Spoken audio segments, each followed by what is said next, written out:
Mga igsoon, dunay nindot kaayo nga nahitabo sa kinabuhi ni Jose katong anak ni Jacob sa dihang namatay na ang iyang papa. Ni balik ang kahadlok sa iyang mga igsoon nga basin unya og panimaslan sila ni Jose kay ila ra ba gyud tong dagmalan siya. Nya karon siya naman mao'y powerful kaayo. Mao nang nahadlok sila. Kanabitang naa kay tao nga sigihan nimo bugal-bugal katong gagmay pa mo. Nya karon nahimo ng banggiitang tao, kulbaan sa kay, di ba? Gilingay mo tupad nawa kay gibugal-bugalan so una. Ingna ko no, inawa kay gibugal-bugalan. Kay posible man ang magdumot na nimo bisan gani ang managsuon, kanang managsuon ba? Maguwang, niya daog-daogon nimo imong manghod. Nya karon ang imong manghod mao'y nahimong adunahan. Katilaw dayon ka. Na gina batasan man na sa tao. Pero dili na batasan sa Ginoo. Ang batasan sa Ginoo dili magdumot, andam mo pasaylo. Gikono, ingna ko no imong tupad sa lingi ay na unsa may batasan nimo, pang Ginoo o pang demonyo? Ang di mo lingi, pang demonyo nagbatasan. Lingi ba? Na unsa mo nang batasan nimo dia, pang Ginoo na o pang demonyo? Kay ang pang demonyo dumot to the max gina. Way sukod sa baos. Way sukod sa baos. Pero ang Pangginoo, siging pasaylo. Muna si Jose, nagpuyo siya sa Diyos nun na kinaiya. Iyag yung giingnan ang iyang mga igsoon. Hilak pagani siya, ningon siya, ayaw taon mo paghunahunag ingon ana. Kay bisan ang inyong gibuhat nga dautan nga rinako, gihimo sa Ginoong kahigayunan, aron maluwas ta, pinaagi nako, nga mao na nahitabo karon. Nindutaan ang pagkasulti, no? Kanabitang moingon ka nga ang dautan nga nahitabo nimo nahimong paagi sa kaluwasan. Saan? Sakto na, dili. Pagka napo nako katuig sa pagkapari,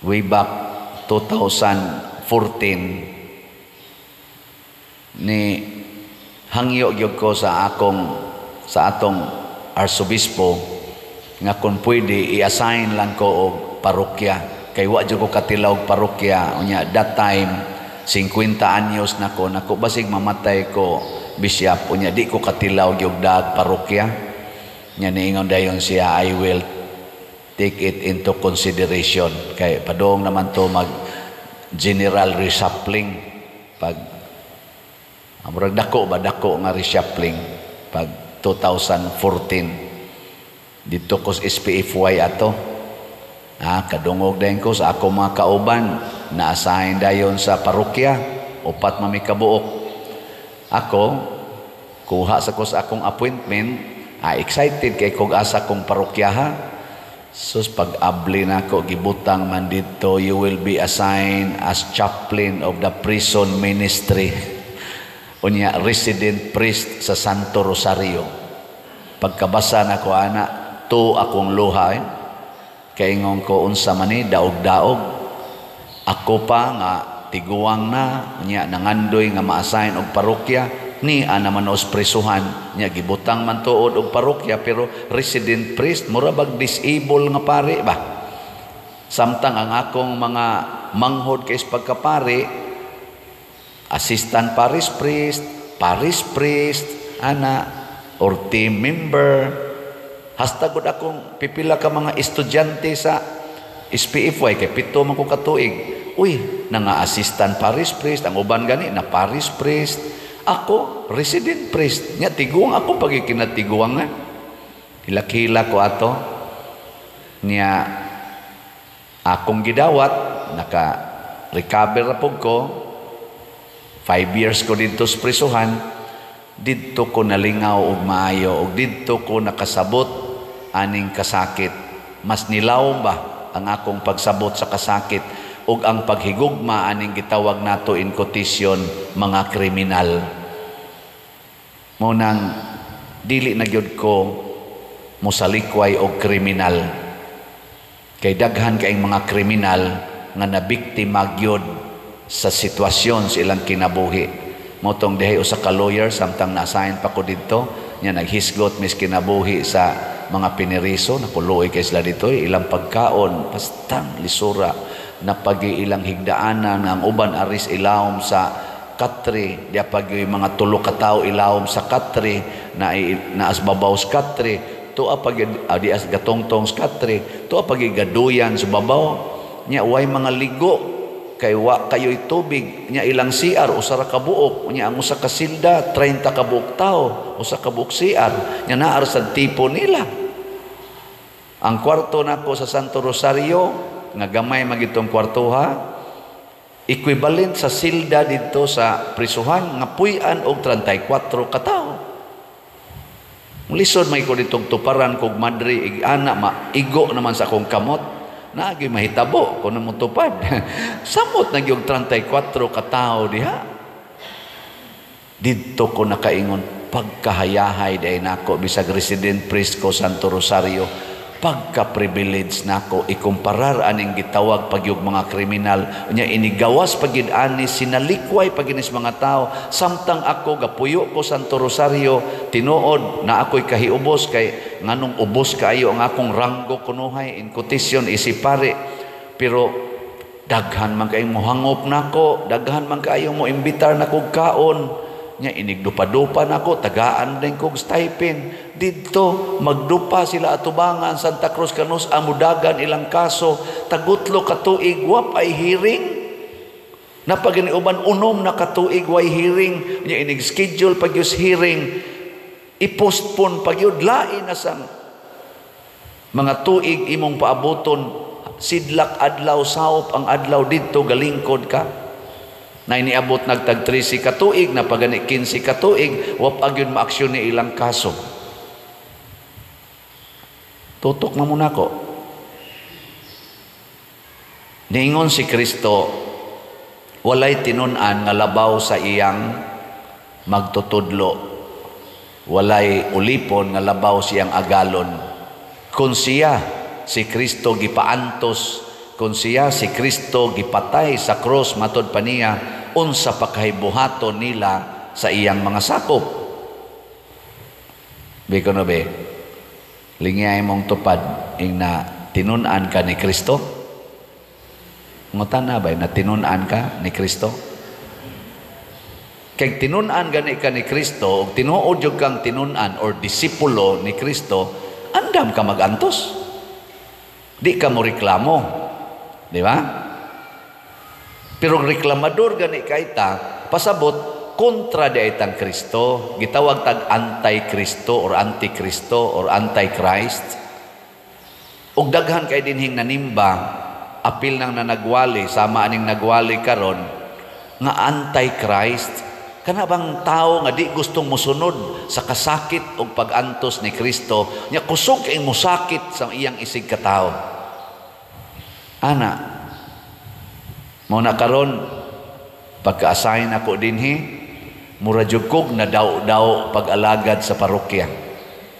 Kay 15 gud ko katuig nga wa tagaig parokya, nya ang akong gugma naas pag-alagad. Mo nang pagka-assign ako diri 55 years old ko. Sa may tanaw ninyo, maayo na akong pagka-alagad. Mao nang biyaan na tamo.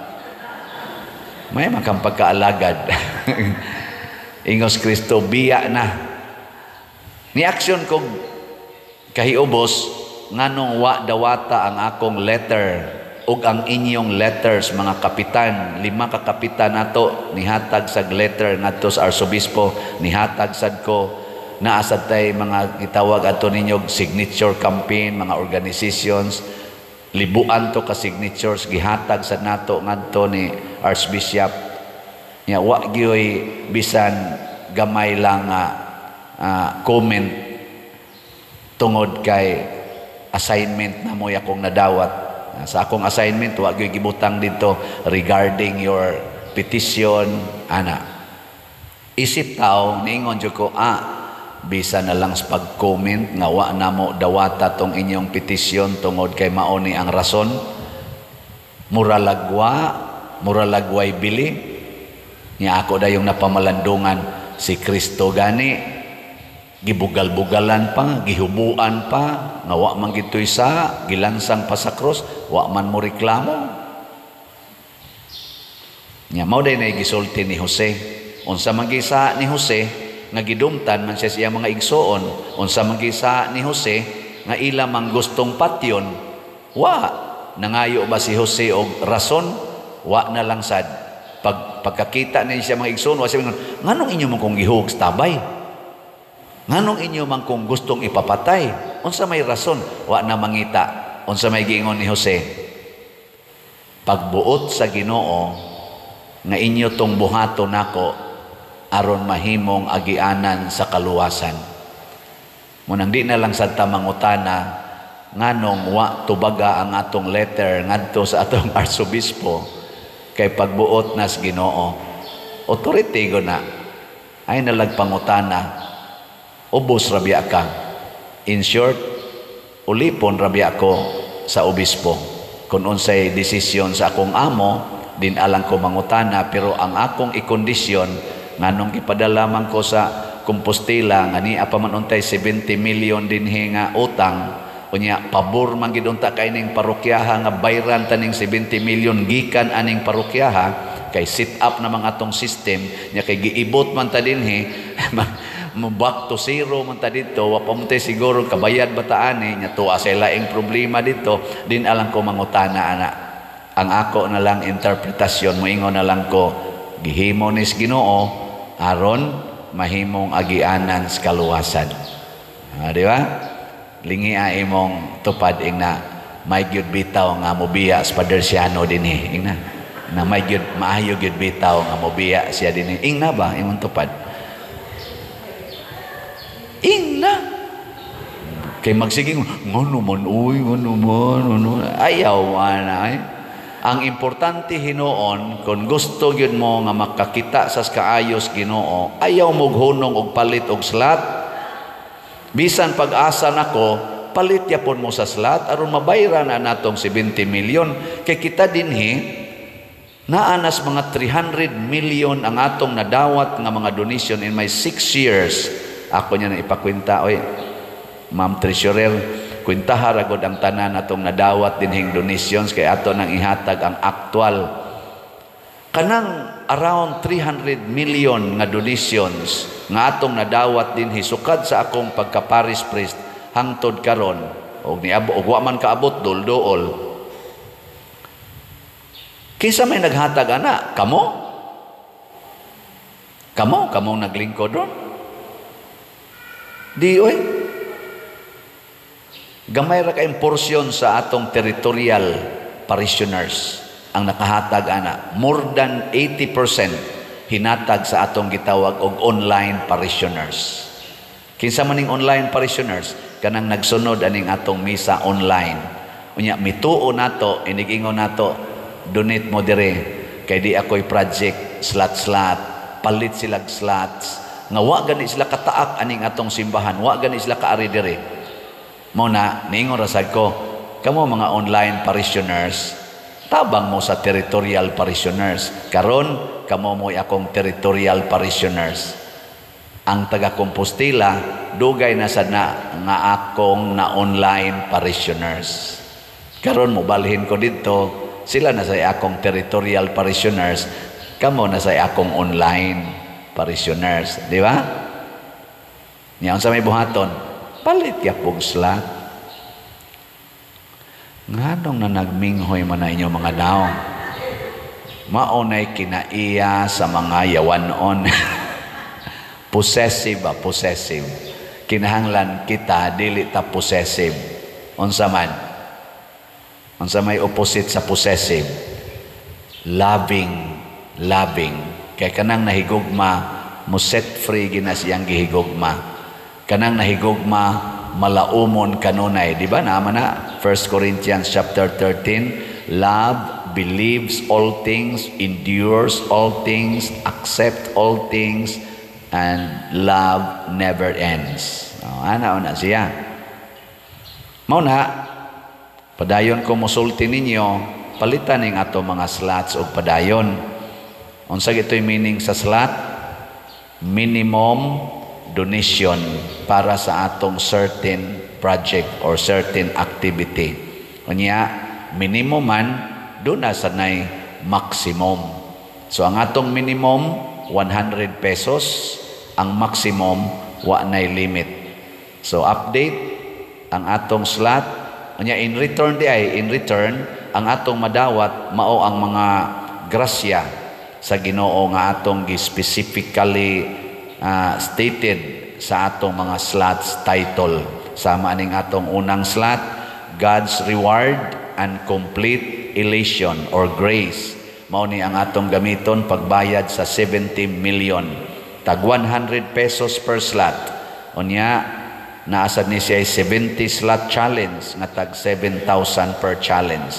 Ang atong halin niabot nag 3,994. Ang wapa mahalin 696,006 ka slots. Unya, ang ato sang 70 slot challenge nga tag 7,000, 22 na sad ka challenges ang atong nadawat. Nya sa atong ikaduhang slot para sa pagtukod at pagtiwas og tukod sa 61 kabalay, 12 naman lang ni kabalay atong tukuronon kanina sang Christ Transforming Union or CTO with Mama Mary. So CTO tag 100 sad ni ang slot nya naay 61 slot challenge nga tag 6,100. Ang atong halin 3,979 na ka slots nya naapay 3,021 ka slots nga available, 100 pesos per slot. Unya do na sad ni siya'y challenge 24 na sad ka 61 slot challenge ang atong nadawat. Atong pakpakan ang namalit na tog slots. Nya moingon dayon mo kagamay pa na paderoy 3,000 unya napay 600,000 kapin nga palitonon. Di lang ta mo mind ana kung nahigog mata kana ganing hulmigas na hulmigas ba hay may nindot og balay ang hulmigas o ang ilaga.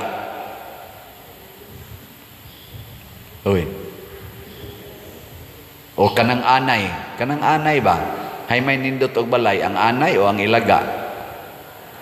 Ang anay o ang hulmigas mobundo ko na mobundo. Nganong mobundo man ang ilang balay kay kada usa nila mutampo gyud, mubutang gyud, mubutang. Ang ilaga tanawa ang ilang balay buslot, lungag, pulos lungag. Ngano man kada usa dili mo contribute, igo ra mo kot-kot nya biyaan, kot-kot biyaan. Pero ang anay o ang hulmigas magsigig dugang. Mao sana ang mga bees nganong mudako man na ilang balay tungod kay manglupad na sila kay magbutang, magda sila something to contribute para sa ilang balay. Pero ang uban, mabungkag kay ilang ang panguhaon ang ilang balay niya, ilang personal agenda mo itumanon. Lingi ay mong tupad, last na lang lingi. Ing naunsa man ka, hulmigas o ilaga? Ing nakono. Naunsa man ka, hulmigas ka o ilaga? O hulmigas ka, mabayran kini natong 70 million pero ilaga mong ako mga online parishioners magsige ra mog pangayo o nya di gyud manghatag. Sige, manindog na ta mga hulmigas.